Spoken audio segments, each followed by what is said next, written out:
Ang dagan boy. 19,999. Hoy, alas 5 pa sa kadlaw no, padung tag Dumaguete kay natay kuan nga sakyanan. Nabara.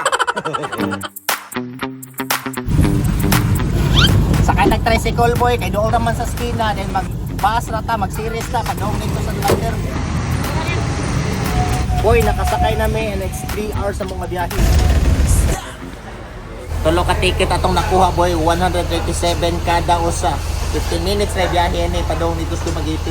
Abot sa taon naman, dala ko maguyog na dia. Hindi mo ka uban nito. Kana rin ka pamuo.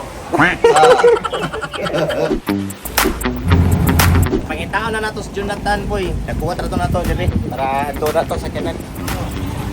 Biyahe ta boy, padung ta sa Shell kay adto na to tan-awon ang Nabara nga grabe ka larga bula.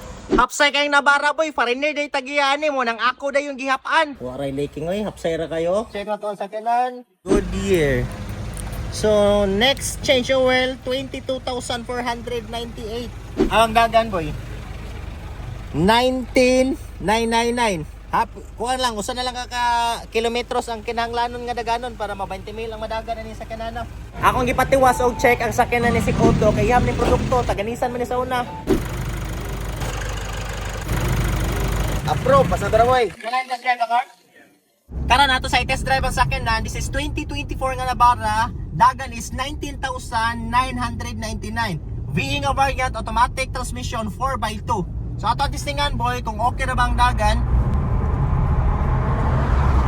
After test drive boy, larga bulan namin sa sakyanan mo nang idiretso namin dito sa bangko para amo ng bayaran. Nagpinirmahan na sa midire, then larga bulan naming tanan. Thank you very much. Sir, baby. Ma'am, sa lino ma'am? Lovely. Lovely.